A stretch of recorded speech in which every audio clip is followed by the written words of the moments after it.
டிராமாவை போட்டு கதிர்கிட்ட டியூஷனுக்கு பெர்மிஷன் வாங்கின ராஜி பாண்டியனை கவுக்கிறதுக்காக மீனா கொடுக்குற ஐடியா. ஸோ இந்த மாதிரியான விஷயங்கள் குறித்தா இன்னைக்கான பாண்டியன் ஸ்டோர் சீரியலில் என்னென்ன நடந்துச்சு அப்படிங்கிறத பார்க்க போகிறோம். ஸோ அந்த வகையில் ராஜி தன்னுடைய செலவை தானே பார்த்துக்கணும் அப்படிங்கிறதுக்காக டியூஷன் எடுக்கிறதுக்கு முயற்சி பண்ணாங்க. ஆனால் அதுக்கு ஏகப்பட்ட பிரச்சனைகள் வந்து பாண்டியன் டியூஷன் எடுக்கிறதுக்கு முட்டுக்கட்டை போட்டுட்டாரு. இதனால் ராஜிக்கு பண தேவை இப்போ அதிகமாக இருக்குது அப்படிங்கிற மாதிரி கதிர் பார்த்தீங்கன்னா தவறாக புரிஞ்சுக்கிட்டு தொடர்ந்து கார் டிரைவர், ஃபுட் டெலிவரி இந்த மாதிரி நைட்டு எல்லாமே தூங்காமல் பார்த்தீங்கன்னா கடுமையாக உழைச்சிட்டு வராரு. இதை பார்த்த கோமதி ராஜியை திட்டுற விதமாக எல்லாமே ஒன்னால தான், உனக்காகத்தான் என் பையன் இப்படி கொஞ்சம் கூட ஓய்வே இல்லாமல் உழைச்சிட்டு வரான், உன்னால் இருக்கிற பணத்தை வச்சுட்டு படிக்க முடியாதா, இந்த மாதிரி வாய்க்கு வந்தபடி எல்லாமே திட்டாங்க. இதனால் கோவப்பட்ட ராஜி, என்ன நினச்சிட்டு இருக்கீங்க எல்லாரும், நான் என்ன பண்ணேன், எதுக்கு என்ன திட்டுறாங்க அப்படிங்கிற மாதிரியா அவங்க பயங்கரமாக புலம்பி தள்ளுறாங்க.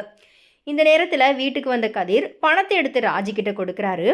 இன்னும் இதை பார்த்து கோவப்பட்ட ராஜி, நீ பணத்தை கொடுத்ததை நான் வெக்கமே இல்லாமல் வாங்கிடுவேனா, எல்லாரும் என்னை பற்றி என்ன நினைக்கிறீங்க, உனக்கு சூடு சொரணை இருக்கிற மாதிரி தான் எனக்கும் ரோஷம் இருக்கும், நீ எப்படி உங்கள் அப்பா கிட்ட வீம்பு பிடிச்சி வேலைக்கு போய் சம்பாதிக்கணும்னு ஆசைப்படுறியோ அதே மாதிரி தான் நானும் என்னோட செலவுக்கு நான் சம்பாதிக்கணும்னு சொல்லி ஆசைப்படுறேன்.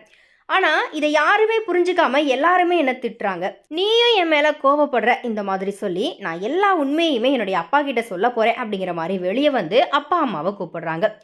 எங்கே ராஜி உண்மையை சொல்லி பிரச்சனையாயிடுமோ அப்படிங்கிற மாதிரியா கதிர் பார்த்தீங்கன்னா தடுக்க பார்க்குறாரு.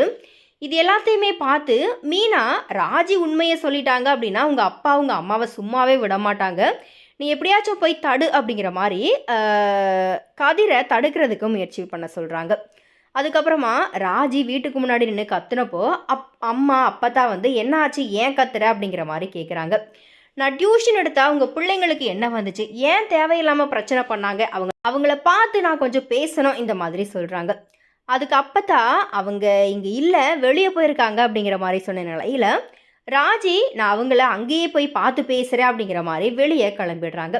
இதை தடுக்கிற விதமாக கதிர் ராஜி பின்னாடியே போகிறாரு. போனதும் உனக்கு என்னதான் பிரச்சனை, ஏன் இப்படி நடந்துக்கிற, நான் இப்போ என்னதான் பண்ணணும் அப்படிங்கிற மாதிரி கதிர் கேட்குறாரு. அதுக்கு ராஜி, நான் என்ன சொன்னாலும் சரின்னு சொல்லுவியா அப்படிங்கிற மாதிரி டிமாண்ட் பண்ணுறாங்க. உடனே கதிரும் என்ன பண்ணணும் சொல்லு அப்படிங்கிற மாதிரி கேட்கும்போது, நான் டியூஷன் எடுக்கணும், அதுக்கு உன்னோட சம்மதம் வேணும், இந்த மாதிரி கேட்குறாங்க. கதிருக்கு வேறு வழியே இல்லாததுனால ராஜி டியூஷன் எடுக்கிறதுக்கு பெர்மிஷன் கேட்டதும் கதிரும் இப்போ பெர்மிஷன் கொடுத்துடுறாரு.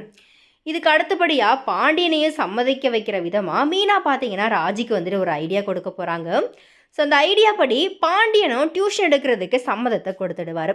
இதை தொடர்ந்து கதிர் ராஜியோட பிரச்சனை பார்த்தீங்கன்னா ஒரு வழியாக முடிஞ்சிடும்.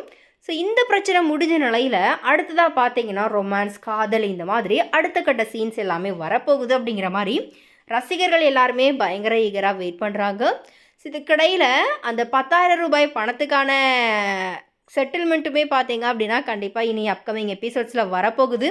ஸோ இந்த மாதிரி நிறைய இன்ட்ரெஸ்டிங்கான விஷயங்கள் பார்த்தீங்கன்னா இந்த பாண்டியன் ஸ்டோர் சீரியல் அப்கமிங் சீக்வன்ஸில் இருக்குது. ஸோ எனவே இது குறித்து உங்களுடைய கருத்துக்களை மறக்காம கமெண்ட்டில் ஷேர் பண்ணுங்கள்.